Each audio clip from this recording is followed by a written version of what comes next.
ये है story times. पेटपाल जोगी लोक कथा उत्तराखंड। महिपाल राजा की प्रजा अत्यंत सुखी थी। इसका कारण यह था कि वह प्रजा की हर समस्या के समाधान के लिए तत्पर रहता था। प्रजा को दुख था तो इसी बात का कि राजा की मृत्यु के बाद उत्तराधिकारी कौन बनेगा। पुत्र प्राप्ति के लिए राजा ने व्रत अनुष्ठान और यज्ञ किए। अंत में वह तीर्थ यात्रा पर निकल गया। तीर्थ यात्रा में उसकी भेंट एक जोगी से हो गई। उस जोगी ने राजा से कहा, मैं आपके दरबार में आकर रहना चाहता हूं। आपको संतान सुख अवश्य प्राप्त होगा। राजा उस जोगी को अपने दरबार में लाया। जोगी के दरबार में आने के कुछ समय बाद रानी गर्भवती हुई। बाद में उसने एक सुंदर पुत्र को जन्म दिया। राज्य में खुशी मनाई गई। प्रजाजन भी खुश थे, किंतु ये क्या, जन्म लेने के कुछ दिन के बाद ही उसकी मृत्यु हो गई। राजा और रानी बहुत दुखी हुए। जोगी उन्हें सांत्वना देते हुए बोला, बौन, ईश्वर पर विश्वास रखो। वह जो कुछ भी करता है अच्छा ही करता है। कुछ समय के बाद रानी फिर गर्भवती हुई। अब की बार भी उसने पुत्र को जन्म दिया। राजा और रानी प्रसन्न हुए, किंतु उनकी खुशी देर तक न रही। जन्म लेने के कुछ दिन के बाद ही उनके इस पुत्र की भी मृत्यु हो गई। जोगी ने राजा और रानी को फिर वही बात बताई, ईश्वर पर विश्वास रखो। वह जो कुछ भी करता है अच्छा ही करता है। राजा और रानी बहुत दुखी हुए। इसी बीच एक दिन राज दरबार के कुछ कर्मचारी जोगी के पास अपना भविष्य जानने को गए। जोगी ने उनसे कहा, आप कर्म करते जाइए। विधाता के द्वारा लिखे भाग्य को फलित होना ही होता है। योग और धर्म के मार्ग पर चलने से भाग्य में कुछ परिवर्तन किया जा सकता है। राज दरबारियों ने समझा कि यह जोगी उन्हें टालने के लिए ही उपदेश दे रहा है। वे जोगी की निंदा करने लगे। एक दरबारी बोला, इस जोगी के यहां आने से राजा को भी पुत्र सुख प्राप्त नहीं हुआ। ये तो यहां बस अपना पेट पालने आया है। हाँ, इस जोगी का नाम पेटपाल जोगी ही होना चाहिए, दूसरा दरबारी बोला। अब सभी दरबारी उस जोगी को पेटपाल जोगी के नाम से पुकारने लगे। कुछ समय के बाद रानी फिर गर्भवती हुई। अब की बार उसने सुंदर कन्या को जन्म दिया। राजा और रानी दोनों प्रसन्न हो गए। कुछ दिनों के बाद इस कन्या की भी मृत्यु हो गई।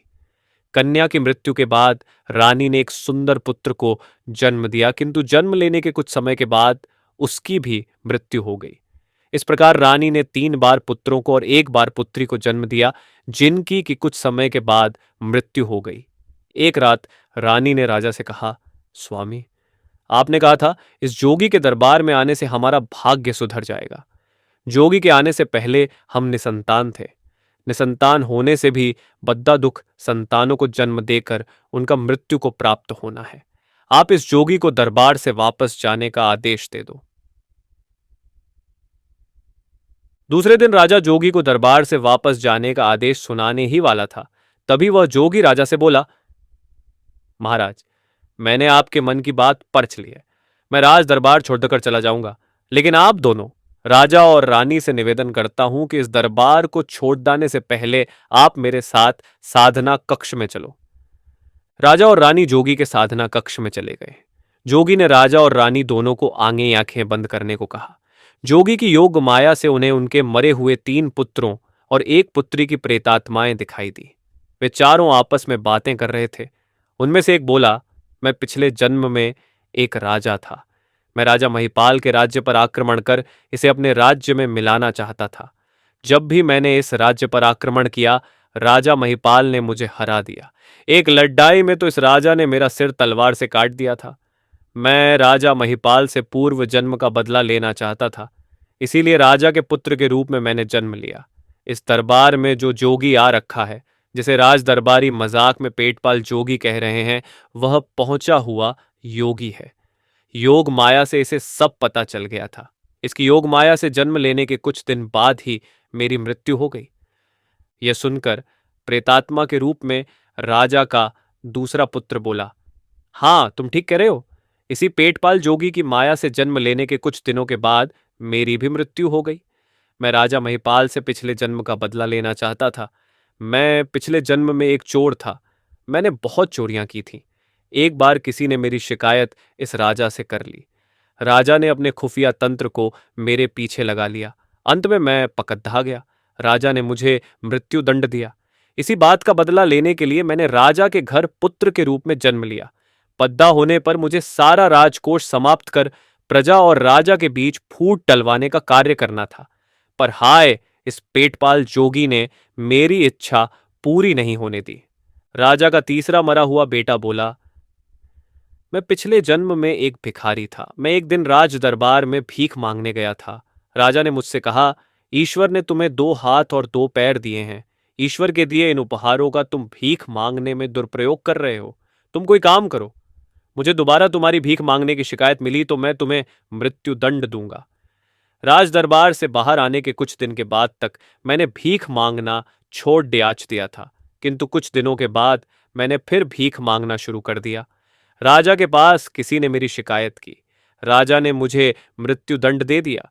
मैं पिछले जन्म का बदला लेने के लिए ही इस जन्म में राजा के पुत्र के रूप में आया था। पद्दा होकर मैंने राजा को ही भिखारी बनाकर चौदना था, लेकिन इस जोगी की योग माया से जन्म लेने के कुछ दिन के बाद ही मेरी मृत्यु हो गई।